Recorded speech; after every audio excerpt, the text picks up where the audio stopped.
So here we have a Data East WWF MPU that came in yesterday. This one here, so upon removing the battery holder, we discovered quite a bit of alkaline that had crept underneath. Excuse me. Seeped down and was pretty heavy here in the blanking section, which ultimately took out quite a few traces there. The 6802 was in a SIP socket, but you could see that this, these lines here were all corroded, and so I ended up pulling the SIP sockets out, and underneath were missing pads and corrosion as well.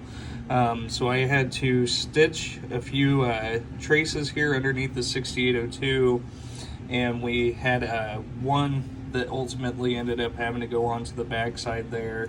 But as you can see, I stitched the blanking section here as well.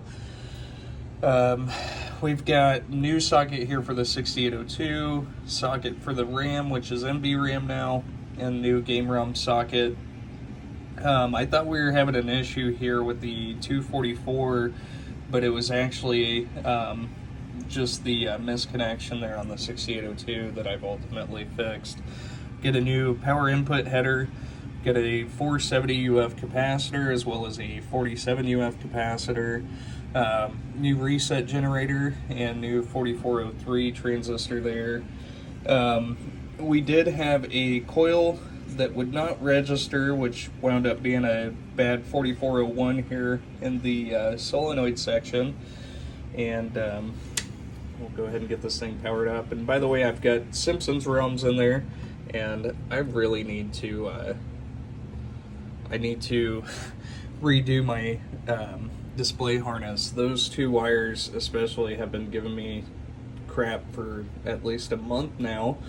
And I pushed the wires in there, and I really do not like these IDC connectors. As you can see, I've already repinned one of my display headers here, which I need to do that to the other two. But anyways, get the lamp matrix dancing,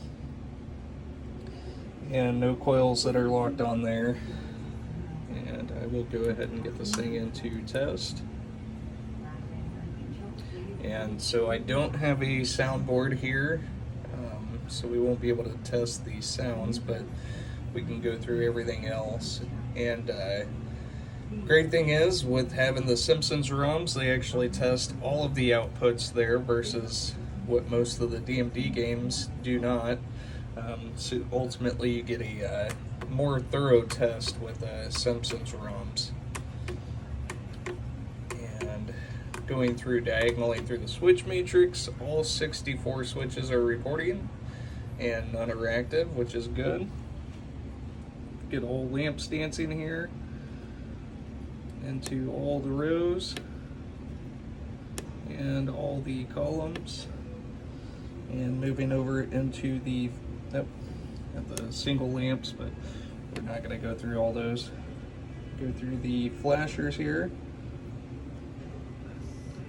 and then also the solenoids here, so testing both A side and B side here, which there's no 5B, so it moves on to 6 and 6B.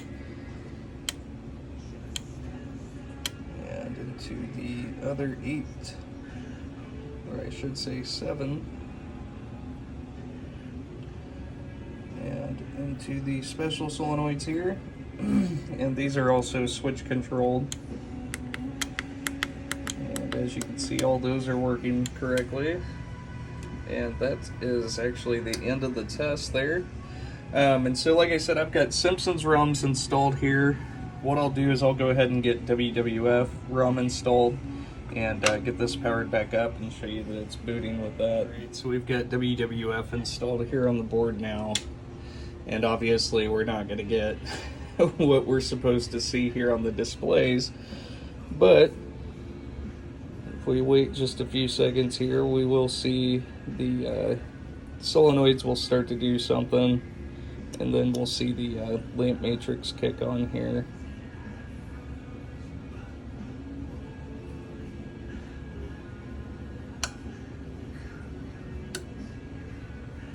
there's the lamp matrix to show that we are fully booting, and also your LEDs. But we are 100% good to go here on this board. Thank you so much for sending it.